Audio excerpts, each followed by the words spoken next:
Good afternoon, Sanibonani, Molweni, Dumelang, Dimasiari. Today I am going to be talking about 5G. In particular, I am going to talk about what 5G is, what is its applications. I will also talk about what do we need to do in order for us to be ready for 5G implementation. I will also talk about the politics of 5G, United States versus China, who is winning the war, how should we as South Africans approach this matter, and furthermore, I shall talk about how do we prepare ourselves as South Africans and as Africans to be participants in this technology rather than spectators. Now, what is 5G? For us to understand 5G, we have to understand other Gs. So there was 1G, there was 2G, there was 3G, there was 4G, and now we are coming to 5G. So 1G was when we started using cellular phones to communicate with one another using voice. So these were the only phones that could only allow you to communicate with one another using voice. Then came 2G. Instead of communicating just using voice, you could send a text message. That is 2G. Then came 3G. 3G now allowed you to be able to surf the internet. So in addition of being able to communicate using voice and text, you were able to go to the internet and sometimes to even send pictures. Now 4G was a faster version of 3G. For example, in 4G, you can be able to download a movie in about 6 hours. Now we're coming to 5G. 5G is going to be very, very fast. A movie that takes 6 hours to download using 4G or LTE is going to take 6 seconds. And you can imagine what it is going to do to communication. You can imagine what it is going to do to performing surgery by doctors. All of a sudden, you can be able to use robots to be able to do it being controlled from the other side because the reaction time is going to be very, very quick. So this is really what 5G is about. Now, what are some of the elements that we need to understand in order to understand 5G? We need to understand something called spectrum. Now, spectrum is about frequency. Now, what is a frequency? A frequency basically means, just imagine you are in a beach somewhere in Durban, and when I was younger, I used to go to a Durban beach called Umgawaba, and you see a wave coming. So a frequency is the number of waves that pass a particular point in 1 second. And if 5 waves passes a particular point in 1 second, we will call that 5 hertz. It is called hertz because the person who invented electromagnetic waves was a gentleman called Heinrich Rudolf Hertz. So sometimes we'll hear that the bandwidth are megahertz. Megahertz is basically bigger frequencies. Megahertz, so that is how we measure this. So now, all this communication that is done, whether it was 1G, 2G, 3G, is done using what is called electromagnetic waves. They are called electromagnetic waves because they unite magnetic forces like a magnet and electrical forces. So what happened more than 100 years ago, people discovered that every time you see a magnet there is electricity. And every time you see electricity moving in a conductor, there is a magnet. That is what is called electromagnetism, and electromagnetic waves are what we use in our cellular communication. So this is what it is all about. Now, nothing travels faster than the speed of light. This is what Albert Einstein said. So these electromagnetic waves, they cannot travel faster than the speed of light. So, frequency and the length of the wave is called wavelength. If you multiply the two, they give you the speed of light. So, because of that, if the frequency is high, the length of the wave will be low. If the length of the wave is high, then the frequency will be low. Now, coming back to 5G. 5G requires very high frequencies.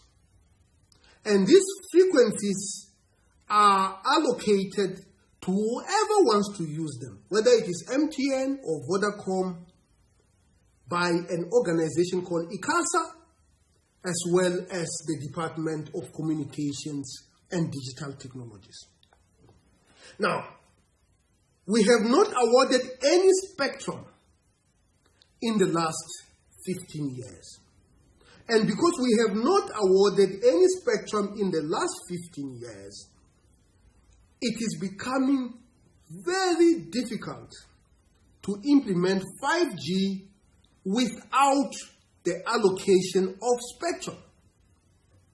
The Minister of Communication and Digital Technologies, sometimes last year, issued policy directives that are intended to ensure that the spectrum must be released.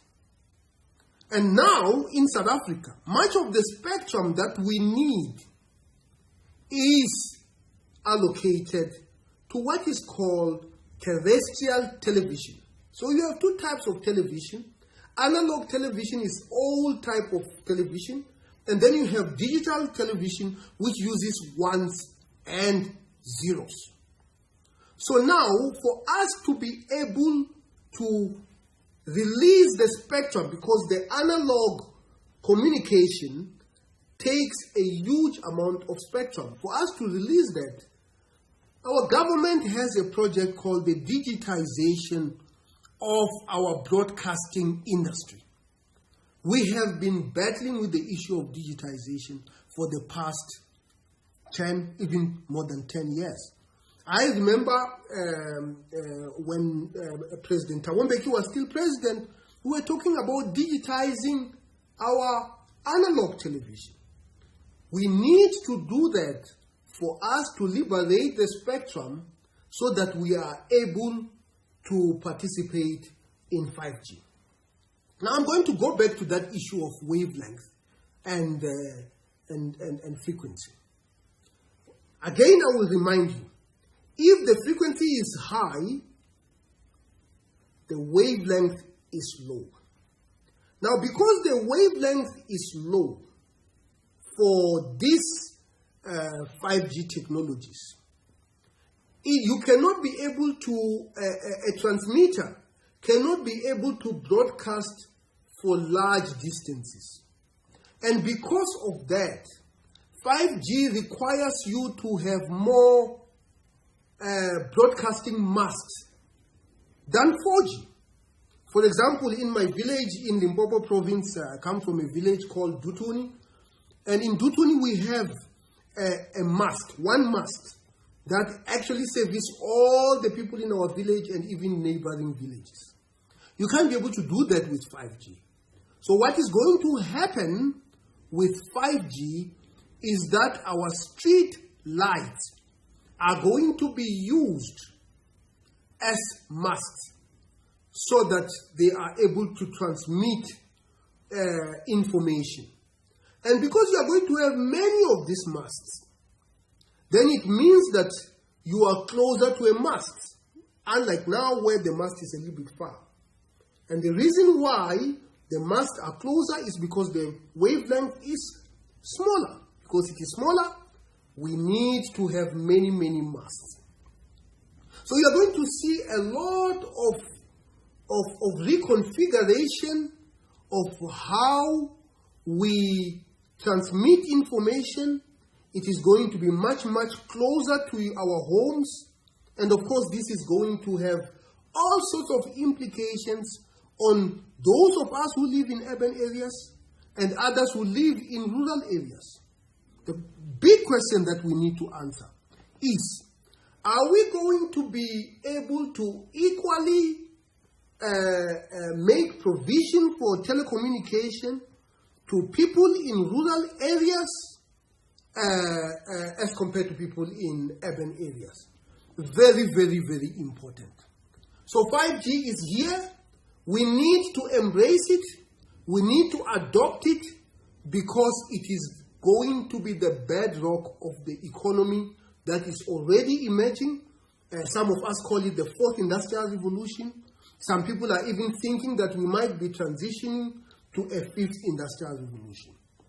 Now, who are the biggest global players when it comes to 5G? The biggest players are the Chinese.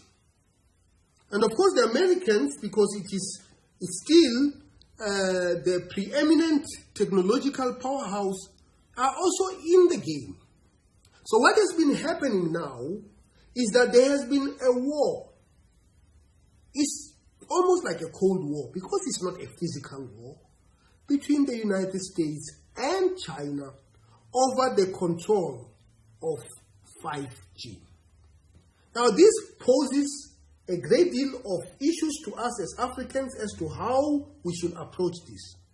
Even before then, let us first understand, why is China ahead when it comes to 5G? In 1978, in the People's Republic of China, a new leader emerged. His name was Deng Xiaoping. Of course, we know China experienced what is called the Cultural War, the Cultural Revolution during Chairman Mao's time, and Deng came in 1978. And what Deng was interested in was to modernize China as fast as possible. He even came up with a concept called special economic zones.